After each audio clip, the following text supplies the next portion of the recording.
ರಾಣಿಕೆರೆಯಿಂದ ಜಾನುವಾರುಗಳ ದಾಹ ನೀಗಿಸಲು ಚೆಕ್ ಡ್ಯಾಂಗಳಿಗೆ ನೀರು ಬಿಡುವ ವಿಚಾರವಾಗಿ ನಡೆದ ಪೂರ್ವಭಾವಿ ಸಭೆಯಲ್ಲಿ ರೈತರ ನಡುವೆ ಪರ ವಿರೋಧಾಭಿಪ್ರಾಯಗಳು ವ್ಯಕ್ತವಾದವು. ತಾಲೂಕು ಕಚೇರಿ ಸಭಾಂಗಣದಲ್ಲಿ ಉಪವಿಭಾಗಾಧಿಕಾರಿ ಕಾಂತರಾಜ್ ಅವರ ಅಧ್ಯಕ್ಷತೆಯಲ್ಲಿ ನಡೆದ ಸಭೆಯಲ್ಲಿ ಗ್ರಾಮಸ್ಥರ ಮನವಿ ಮೇರೆಗೆ ಜಿಲ್ಲಾಧಿಕಾರಿಗಳ ಆದೇಶದ ಕುರಿತು ಚರ್ಚೆ ನಡೆಯಿತು. ಕೆಲ ರೈತರು ಪ್ರಾಣಿ ಪಕ್ಷಿಗಳು ಹಾಗೂ ಜಾನುವಾರುಗಳ ನೀರಿನ ಸಮಸ್ಯೆ ನಿವಾರಣೆಗೆ ತಕ್ಷಣವೇ ಚೆಕ್ ಡ್ಯಾಂಗಳಿಗೆ ನೀರು ಹರಿಸಬೇಕು ಎಂದು ಒತ್ತಾಯಿಸಿದ್ದಾರೆ. ಆದರೆ ಮತ್ತೊಂದು ಗುಂಪಿನ ರೈತರು ರಾಣಿಕೆರೆಯಲ್ಲಿ ಈಗಾಗಲೇ ನೀರಿನ ಮಟ್ಟ ಕಡಿಮೆಯಾಗಿದ್ದು, ಮೊದಲು ಕೆರೆಯ ಹೂಳು ತೆಗೆಸಿ ಫೀಡರ್ ಚಾನೆಲ್ಗಳನ್ನು ಸ್ವಚ್ಛಗೊಳಿಸಿ ಕೆರೆಗೆ ಸಮರ್ಪಕವಾಗಿ ನೀರು ತುಂಬಿಸಿದ ಬಳಿಕವೇ ನೀರು ಹೊರಬಿಡಬೇಕು ಎಂದು ಆಗ್ರಹಿಸಿದ್ದಾರೆ. ಸಭೆಯ ವೇಳೆ ಎರಡು ಗುಂಪಿನ ರೈತರ ನಡುವೆ ಮಾತಿನ ಚಕಮಕಿ ನಡೆದಿದ್ದು, ಪೊಲೀಸರು ಮಧ್ಯಪ್ರವೇಶಿಸಿ ಪರಿಸ್ಥಿತಿ ನಿಯಂತ್ರಿಸಿದ್ದಾರೆ. ಬಳಿಕ ಉಪವಿಭಾಗಾಧಿಕಾರಿ ಕಾಂತರಾಜ್ ಹಾಗೂ ತಹಶೀಲ್ದಾರ್ ರೆಹನ್ ಪಾಷಾ ರೈತರನ್ನ ಸಮಾಧಾನಪಡಿಸಿ ಎಲ್ಲರ ಅಭಿಪ್ರಾಯಗಳನ್ನು ದಾಖಲಿಸಿಕೊಂಡಿದ್ದಾರೆ. ಸಭೆಯಲ್ಲಿ ಸಣ್ಣ ನೀರಾವರಿ ಇಲಾಖೆಯ ಅಧಿಕಾರಿಗಳು ಕೂಡ ಉಪಸ್ಥಿತರಿದ್ದರು. ಈಗೇನು ಡೌನ್ ಸ್ಟ್ರೀಮ್ ಗ್ರಾಮಗಳ ರೈತರು ಅದರ ಮೇಲೆ ಅವರನ್ನು ಹೇಳ್ಕೊಂಡಂತ ಇದ್ದಾರೆ, ಮನವಿಗಳನ್ನು ಕೊಟ್ಟಂತ ಇದ್ದಾರೆ. ವಿಚಾರ ಮಾಡಿ ಈಗ ನಮ್ಮ ಸಣ್ಣ ನೀರಾವರಿ ಅಧಿಕಾರಿಗಳೊಂದಿಗೆ ಸಮಾಲೋಚನೆ ಮಾಡಿ ತಾಂತ್ರಿಕ ಅಭಿಪ್ರಾಯವನ್ನು ಪಡೆದು ಈಗ ತಮಗೆಲ್ಲ ಗೊತ್ತಿದೆ, ಈಗ ಮಳೆ ಕಡಿಮೆಯಾಗಿದೆ, ಜಾನುವಾರುಗಳಿಗೆ ನೀರಿನ ಸಮಸ್ಯೆ ಉಲ್ಬಣ ಆಗ್ತಿದೆ, ತಮಗೆಲ್ಲ ಗೊತ್ತಿಲ್ಲ. ಅವರ ವಿಚಾರವನ್ನು ಗಣನೆಗೆ ತೆಗೆದುಕೊಂಡು ಈಗ ರೈತರ ಮನವಿಯ ಆಧಾರದ ಮೇಲೆ ಸ್ಥಳಾಂತರಿಕ ವರದಿಯನ್ನು ಪಡ್ಕೊಂಡು ವಾಸ್ತವಾಂಶದ ವರದಿಯನ್ನು ಪಡ್ಕೊಂಡು ಇವೆಲ್ಲ ಆದೇಶವನ್ನು ಹೊರಡಿಸಿದ್ದಾರೆ.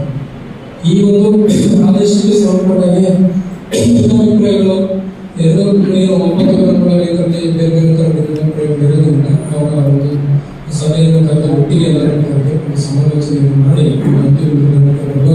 ನಿರ್ಧಾರ ಆಗೋಗಿದೆ. ಆದರೆ ಎಲ್ಲರೂ ನಾವೆಲ್ಲ ಸೇರಿಕೊಂಡು ಒಂದು ಚರ್ಚೆಯನ್ನು ಮಾಡಿ ಒಂದು ಅಂತಿಮ ನಿರ್ಧಾರ ತೆಗೆದುಕೊಳ್ತಕ್ಕಂಥ ಉದ್ದೇಶದಿಂದ ಇವತ್ತು ನಾವು ಸಭೆಯನ್ನು ಕರೆದಿದ್ದೀವಿ. ಸೊ ಈ ಸಭೆಗೆ ಸಂಬಂಧಪಟ್ಟಂಗೆ ನಾವು ತಮ್ಮ ಏನಾದರೂ ಮಾತಾಡೋದಿದ್ರೆ ಮಾತಾಡಬಹುದು. ಈಗ ಅಪ್ಸ್ಟ್ರೀಮರ್ ಕೆಲವು ರೈತರು, ಡೌನ್ ಸ್ಟ್ರೀಮರ್ ರೈತರು ತಮ್ಮ ಒಂದು ಅಭಿಪ್ರಾಯವನ್ನು ವ್ಯಕ್ತಪಡಿಸಿದ್ರೆ ಚರ್ಚೆ ಮಾಡಿ. ಗ್ರಾಮ ಪಂಚಾಯತಿ ಮಾಜಿ ಅಧ್ಯಕ್ಷರು ಬಿ ಸಿ ವಂಕರಪ್ಪ, ರಾಣಿಕೆರೆ ನೀರು ಹರಿಸಲಿಕ್ಕೆ ಜಿಲ್ಲಾಧಿಕಾರಿಗಳು ಆದೇಶ ಮಾಡಿರ್ತಕ್ಕಂಥದ್ದು ನಿನ್ನೆಯಿಂದ ಕೂಡ ನಾವು ಒಂದು ಪ್ರತಿಮೆ ಕೇಳಿದ್ವಿ ಸರ್, ನಮ್ಮ ಸಂಬಂಧಪಟ್ಟ ಅಧಿಕಾರಿಗಳನ್ನ ಇವತ್ತು ಕೂಡ ಕೇಳಿದ್ವಿ. ಈ ಕಡೆ ಇರ್ತಕ್ಕಂಥ ಹಳ್ಳಿಗಳಿಗೆ ಯಾರಿಗೂ ಕೂಡ ಅದು ಗಮನಕ್ಕೆ ಬಂದಿಲ್ಲ. ಅದನ್ನ ಇವತ್ತು ನಿಲ್ಲಿಸ್ತಕ್ಕಂಥ ಕೆಲಸ ನಾವೇ ಹೋಗಿ ಖುದ್ದ ನೋಡಿ ನಿಲ್ಲಿಸಿದ್ವಿ. ಆಮೇಲೆ ಜಿಲ್ಲಾಧಿಕಾರಿಗಳು ಆದೇಶ ಮಾಡಿದ್ದಾರೆ ಅಂತಂದ್ರು. 1998-99ರಲ್ಲಿ ಮಾಜಿ ಸಚಿವರು ತಿಪ್ಪೇಸ್ವಾಮಿ ಅವರು ಸಚಿವರಾದಂಥ ಸಂದರ್ಭದಲ್ಲಿ 2001-2 ಅಮರನಾರಾಯಣ ಜಿಲ್ಲಾಧಿಕಾರಿಗಳು ಯಾವುದೇ ಕಾರಣಕ್ಕೆ ಕೆರೆ ತೂಬು ಎತ್ತತಕ್ಕಂಥ ಕೆಲಸನ ಮಾಡ್ಕೊಡುದು ಅಂತ ಹೇಳ್ಬಿಟ್ಟು ಅವತ್ತಿನ ದಿವಸ ನಿಲ್ಲಿಸಿರ್ತಕ್ಕಂಥ ತೂಬು ಇವತ್ತಿನ ದಿವಸ ಅದು 8 ಅಡಿ ಹೂಳಾಗಿದೆ. ಆ ಕೆರೆ ಅಂತಕ್ಕಂಥದ್ದು 8 ಅಡಿ ಹೂಳಾಗಿದೆ. ಅದರಲ್ಲಿರ್ತಕ್ಕಂಥದ್ದು ಇವತ್ತು 4ರಿಂದ 5 ಅಡಿ ನೀರು. ಇವು ಸುಮಾರು ಗೌರಸಮುದ್ರವರೆಗೂ ಸುಮಾರು 8-9 ಪಂಚಾಯತಿ 40ರಿಂದ 50 ಹಳ್ಳಿಗೆ ನೀರಿನ ಶೇಖರಣೆ ಇರೋದ್ರಿಂದ ಈ ತೂಬು ಎತ್ತಿದ್ರೆ ತೊಂದರೆ ಆಗುತ್ತೆ ಅಂತಕ್ಕಂಥ ಕೆಲಸ ಬೆಳಗ್ಗೆ ನಾವೇ ಎಲ್ಲ ಗ್ರಾಮಸ್ಥರು ಎಲ್ಲ ಸೇರಿ 4 ಹಳ್ಳಿ 5 ಹಳ್ಳಿ ಜನ ಹೋಗಿ ಇದು ನಮ್ಮ ಜಿಲ್ಲಾಧಿಕಾರಿಗಳು ಆದೇಶ ಮಾಡಿರ್ತಕ್ಕಂಥದ್ದನ್ನ ನಾವು ಮನವಿ ಮಾಡ್ತೀವಿ. ನಮಗೂ ಕೂಡ ಒಂದು ಪತ್ರ ಇತ್ತು, ನಮಗೂ ಕೂಡ ಒಂದು ನಿಮ್ಮ ಕಡೆ ಇದ್ರೆ ಕೊಡಿ ಆದೇಶನ ಅಂತಕ್ಕಂಥದ್ದನ್ನ ವಿಚಾರ ಮಾಡಿದ್ವಿ ಸರ್. ನಾವು ಬೆಳೆದಾಗೆ ನಾವು ಕೂಡ ಮನವಿ ಮಾಡ್ತೀವಿ. ಅದನ್ನ ಯಾವತ್ತೂ ಕೂಡ ಹಿಂದೆ ಮಾಡಿರ್ತಕ್ಕಂಥ ಸಾಕಷ್ಟು ಮಳೆ ಬಂದು ಕೆರೆ ತುಂಬಿದಂಥ ಸಂದರ್ಭದಲ್ಲಿ ಜಮೀನುಗಳಿಗೆ ಹಾಯಿಸ್ತಕ್ಕಂಥ ಕೆಲಸ ಒಂದು ಬಿಟ್ರೆ ಹಿಂಗೆ ಗಿರಣಿಗೆ ನೀರು ಹಾಯಿಸ್ತಕ್ಕಂಥದ್ದು, ಚೆಕ್ ಡ್ಯಾಮ್ಗೆ ನೀರು ಹಾಯಿಸ್ತಕ್ಕಂಥ ವಿಚಾರ ರಾಣಿಕೆರೆಯಿಂದ ಯಾವತ್ತೂ ಕೂಡ ಹೋಗಿಲ್ಲ ಸರ್. ಇವತ್ತು ಸನ್ಮಾನ್ಯ ನಮ್ಮ ಜಿಲ್ಲಾಧಿಕಾರಿಗಳ ಆದೇಶ ನಾವು ಕೈ ಮುಗಿದು ಬೇಡ್ಕೊಳ್ಳೋದಿಷ್ಟೇ, ಅದನ್ನ ನಮಗೆ ರದ್ದು ಮಾಡಬೇಕು ಅಂತಕ್ಕಂಥದ್ದನ್ನ ಇವತ್ತು ನಾನು ಎಲ್ಲರ ಸಮಕ್ಷಮದಲ್ಲಿ ಕೇಳಬೇಕು ಅಂತ ಅನಿಸ್ತು, ಕೇಳಿದೀವಿ. ಅದನ್ನ ಇರ್ತಕ್ಕಂಥದ್ದು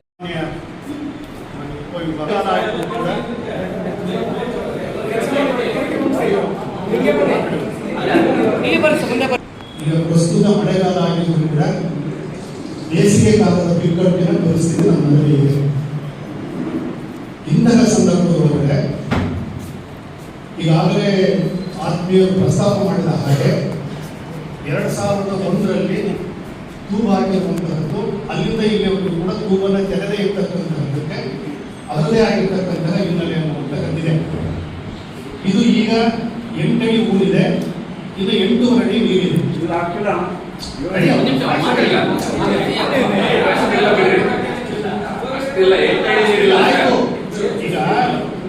ಈಗ ಅವ್ರು ಮಾತಾಡಿದ್ರೆ ಆಮೇಲೆ ಹೇಳಿ, ಎಲ್ಲದೂ ಅವಕಾಶ ಇದೆಯಪ್ಪ. 8 ಅಡಿಯಷ್ಟು ನೀರಿದೆ, 8 ಅಡಿ ಹೂ ತುಂಬಿದೆ ಅನ್ನುವಂಥದ್ದು ಸಹಜವಾಗಿ ಇರ್ತಕ್ಕಂತಹ ಒಂದು ವಾಸ್ತವ ವರದಿ. ಇಲ್ಲಿ ಹಳ್ಳಿಯರು ಅಲ್ಲಿ ವಿರಾಸಬೇಡಿ ಇರ್ಬೋದು, ಉರುಳುಗುಂಟೆ ಇರ್ಬೋದು, ವಿಶ್ವೇಶ್ವರಪುರ ಇರ್ಬೋದು, ರಂಗವಾಡಿ ಇರ್ಬೋದು, 5 ಹಳ್ಳಿಯ ರೈತರೆಲ್ಲರೂ ಕೂಡ ಒಂದು ಮನವಿಯನ್ನು ಜಿಲ್ಲಾಧಿಕಾರಿಗಳಿಗೆ ಮನವಿಯನ್ನು ಮಾಡಿಕೊಂಡು ಏನು ಆಗಿ ಅಂತ ಹೇಳಿದ್ರೆ, ಈಗ ರಾಣಿಕೆರೆಯಲ್ಲಿರ್ತಕ್ಕಂತಹ ನೀರಿದೆಯಲ್ಲ, ಅದರಲ್ಲಿ ರಾಣಿಕೆರೆ ಧರಣಿ ಹಳ್ಳಕ್ಕೆ ಕಟ್ಟಿರ್ತಕ್ಕಂತಹ 3 ಚೆಕ್ ಡ್ಯಾಮ್ಗಳಿದ್ದಾವೆ. ಆ 3 ಚೆಕ್ ಡ್ಯಾಮ್ಗಳಿಗೆ ನೀರು ಕೆರೆಯಲ್ಲಿ ಉಳಿಸಿ ಇಲ್ಲಿಗೆ ನೀರು ಸ್ವಲ್ಪ ಮಟ್ಟಿಗೆ ನೀರು ಬಿಟ್ಟಾಗ ಇಲ್ಲಿರ್ತಕ್ಕಂತಹ ದನಕರುಗಳಿಗೆ ಮತ್ತು ಕುಡಿಯಲಿಕ್ಕೆ ನೀರಿನ ವ್ಯವಸ್ಥೆಗೆ ಮತ್ತು ಅಂತರ್ಜಲಕ್ಕೆ ಪೂರ್ಣ ಅನುಕೂಲ ಆಗ್ತದೆ ಅಂತಕ್ಕಂಥ ವಿಚಾರವನ್ನು ಮನವಿ ಮಾಡಿದಾಗ ಮಾನ್ಯ ಜಿಲ್ಲಾಧಿಕಾರಿಯವರು ಈಗಾಗಲೇ ಮಾನ್ಯ ಉಪವಿಭಾಗಾಧಿಕಾರಿಗಳು ಪ್ರಸ್ತಾಪ ಮಾಡಿದ ಹಾಗೆ ಸ್ಥಳ ಪರಿಶೀಲನೆಯನ್ನು ಮಾಡಿ ವೈಜ್ಞಾನಿಕ ವರದಿಯನ್ನು ಕೊಟ್ಟ ನಂತರ 3 ಚೆಕ್ ಡ್ಯಾಮ್ಗಳಿಗೆ ಇರುವ ನೀರಿನಲ್ಲಿ 1 ಅಡಿಯಷ್ಟು ನೀರನ್ನು ಅದಕ್ಕೆ ಹಂಚಿಕೆ ಮಾಡಿದರೆ ಯಾವ ರೀತಿಯಿಂದಲೂ ಕೂಡ ನೀರಿನಲ್ಲಿರ್ತಕ್ಕ ಕೆರೆಯ ನೀರಿನ ಪ್ರಮಾಣ ಇದೆಯಲ್ಲ, ಅದು ಆತಂಕ ಪಡುವ ರೀತಿಯಲ್ಲಿ ಪ್ರಮಾಣ ಇಳಿಕೆ ಆಗುವುದಿಲ್ಲ ಅನ್ನುವಂಥದ್ದು ಒಂದು. ಎರಡನೇದಾಗಿ ಅಲ್ಲಿ ಕೆಳಗಡೆ ಇರ್ತಕ್ಕಂತಹ 3 ಚೆಕ್ ಡ್ಯಾಮ್ಗಳೇನಿದ್ದಾವೆ, ಆ 3 ಚೆಕ್ ಡ್ಯಾಮ್ಗಳಿಗೆ ನೀರು ಹರಿಸಿದಾಗ ಅದು ಕೂಡ ಒಂದು ಕೂಡ ತುಂಬಲಿಕ್ಕೆ ಸಾಧ್ಯ ಇದೆ ಅಂತಕ್ಕಂತಹ ರೀತಿಯ ಒಂದು ಮಾನ್ಯ ನೀರಾವರಿ ಇಲಾಖೆಯವರ ತಜ್ಞರ ವರದಿಯ ಆಧಾರದ ಮೇಲೆ ಮಾನ್ಯ ಜಿಲ್ಲಾಧಿಕಾರಿಯವರು 1 ಅಡಿ ನೀರನ್ನು ಮಾತ್ರ ಅದನ್ನ ನೀರು ಚೆಕ್ ಡ್ಯಾಮ್ಗಳಿಗೆ ವೈಜ್ಞಾನಿಕ ಅಂತ ನಮ್ಮ ಪ್ರೊಫೆಸರ್ ಶ್ರೀಕಂಪ ಹೇಳಿದಲ್ಲ, ವೈಜ್ಞಾನಿಕರು ನೀರು ಯಾಕೆ ಬರ್ತಿಲ್ಲ? ನಾವು ಕೂಡ ನೋಡಿ ಚೆಕ್ ಡ್ಯಾಮ್ ಮಾಡಿಸ್ತೀವಿ, ಇಲ್ಲ ಕೇಳ್ತಾ ಇದ್ದೀವಿ, ನಿಮ್ಮ ವಿಚಾರಕ್ಕೆ ಬರುತ್ತೆ. ಈಗ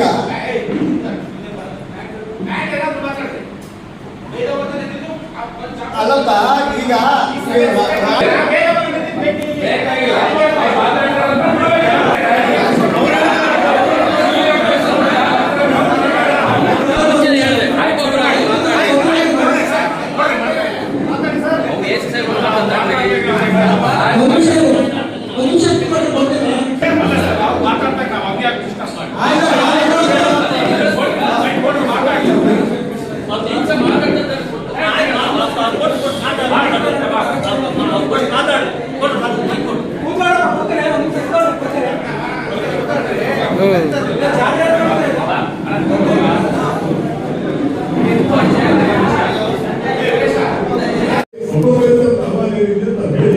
ಅಧಿಕಾರಿಗೆ ಸಾಹೇಬರು ಬಂದಿದ್ದಾರೆ, ನಾವು ಎಕ್ಸಿಕ್ಯೂಟಿವ್ ಇಂಜಿನಿಯರ್ ಬಂದಿದ್ದಾರೆ, ನಮಗಾಗಿ ಒಂದು ಸಭೆ ಮಾಡ್ತೀವಿ ಅಂದಾಗ ಶಾಲೆಯಿಂದ ನಾವು ಮಾತಾಡೋದಕ್ಕೆ ಬರ್ತಾರೆ. ದಯವಿಟ್ಟು ಯಾರು ಬೇಜಾರಾಗಬೇಡಿ, ಎಲ್ಲ ಬಂದಾಗ ಸ್ವಲ್ಪ ಗೌರವ ಕೊಟ್ಟು ಎಲ್ಲರೂ ಅವ್ರು ಏನಿದೆ ಅವಾಗ ಹೇಳಿ, ಕೇಳಕ್ಕಾಗಿ ಕೇಳಿದ್ದೀವಿ. ದಯವಿಟ್ಟು ಯಾರು ಅವಶ್ಯಕ ವಿಷಯ ಏನಿದೆ ಅಷ್ಟೇ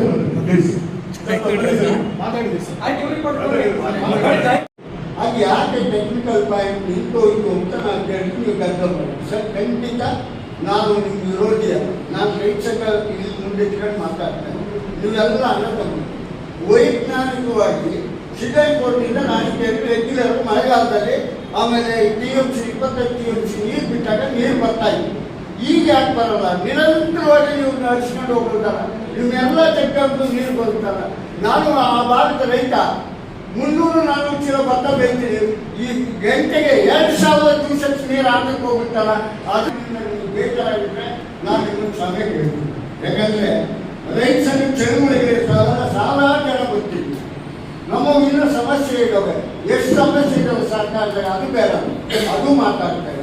ನಾನು ಎಕ್ಕುಟ್ಟಿನ ನೀರಾವರಿ ಇಲಾಖೆ ಮತ್ತು AC ಸಾಹೇಬ್ ಕಾಂತರಾಜ್ ಅವರಿಗೆ ಹೇಳೋದಿಷ್ಟೇ, ನಿರಂತರ ಕಾಲ ಇದ್ದು ಕೂಡ ನೀರು ಯಾಕೆ ಬರಲ್ಲ? ಇವತ್ತು ಭದ್ರಾ ನೀರಲ್ಲಿ ಗದ್ದಿಟ್ರೆ ನೀವೆಲ್ಲ ಗಚ್ಚಿರ್ಬೇಕಾಗಿಲ್ಲ, ಹೋಗಿದ್ದು ಅಂತ ನೀವು ಇಷ್ಟಕ್ಕೆ ಇರ್ತದೆ ಕಾಲ ಕಾಪಾಡ್ತಾ ಮಾಡ್ತೀವಿ. ನಾನು ಮಾತಾಡೋದಿಷ್ಟೆಲ್ಲ ಬೇಡ. ಒಂದು ನಾನು ಕೇಳಿರೋ ಪಾಯಿಂಟ್ ಸರಿಯೇ ಇಲ್ಲ ಅಲ್ಲ, ನಿರಂತರವಾಗಿ ನೀರು ಅಳಿಬೇಕು,